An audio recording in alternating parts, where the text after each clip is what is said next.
i-install natin itong UV light para pantanggal ng mga molds, odors, and bacteria sa hangin.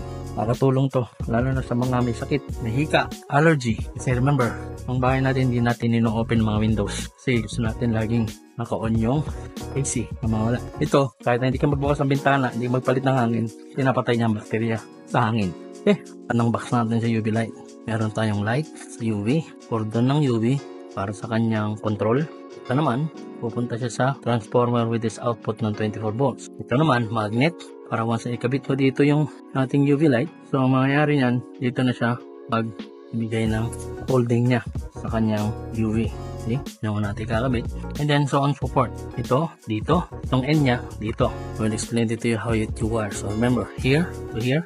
Tapos ito sa transformer ng 24 volts. And ito magnetic to. Pwede natin i-magnet doon para malinis. Okay?